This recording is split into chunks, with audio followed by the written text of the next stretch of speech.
Welcome. Today we're diving into a verse that has brought hope to countless hearts. Jeremiah 29:11. It says, "For I know the plans I have for you, declares the Lord, plans to prosper you and not to harm you, plans to give you hope and a future." This is not just a comforting verse, it's a declaration of God's intentionality in our lives. Whether you're feeling lost or overwhelmed or uncertain, this promise reminds us that God is not only aware of our circumstances, but also deeply invested in our future. Jeremiah 29:11 was originally spoken to the Israelites during their exile in Babylon. They were in a season of deep despair, far from home, feeling abandoned and hopeless. Yet, God sent this message through the prophet Jeremiah to remind them, this is not the end. I have a plan for you. Notice the wording. I know the plans I have for you. It's personal. It's not a generic plan. It's uniquely designed for you. And what kind of plans are they?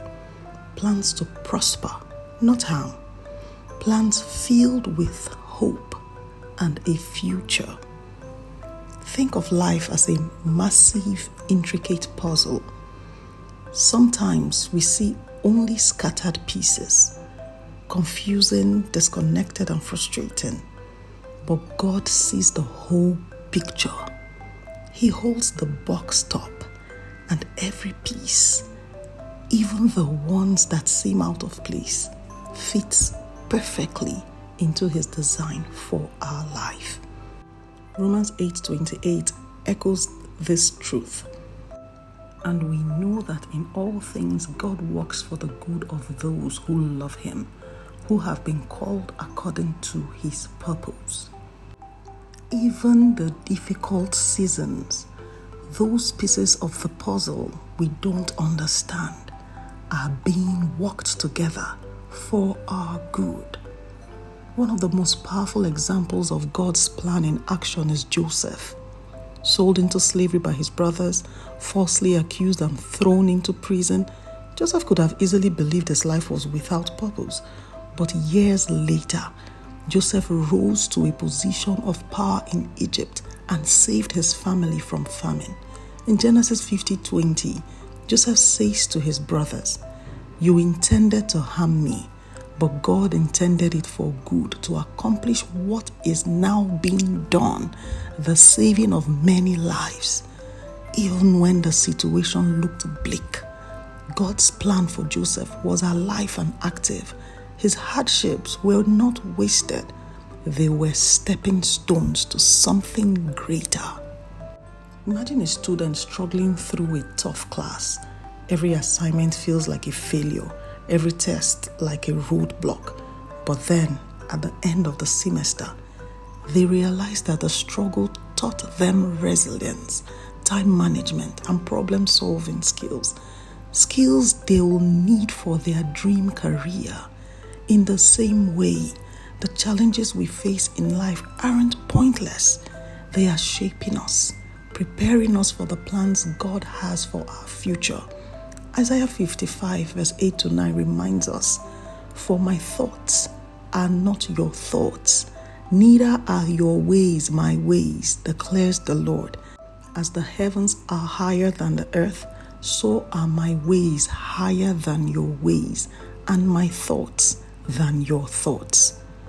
When life feels uncertain, Jeremiah 29:11 invites us to shift our perspective.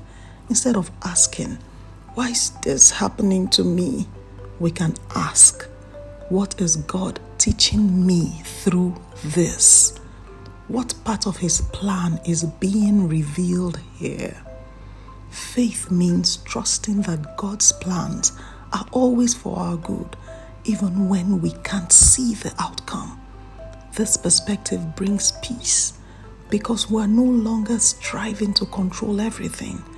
Instead, we are resting in the assurance that God is in control. Let's do a little bit of reflection. I want you to ask yourself, Where in my life do I feel stuck or hopeless? How might God be using this season to prepare me for something greater? Write this down, then find scriptures that remind you of God's faithfulness, like Proverbs 3:5-6. It says, "Trust in the Lord with all your heart, and lean not on your own understanding. In all your ways, submit to Him, and He will make your paths straight." Let His word anchor your perspective. Here's an exercise to help you trust God's plan. I want you to take a piece of paper and draw 2 columns. On one side, write down all the things that feel uncertain or challenging in your life. And then on the other side, I want you to write this truth: God's plan for me is good.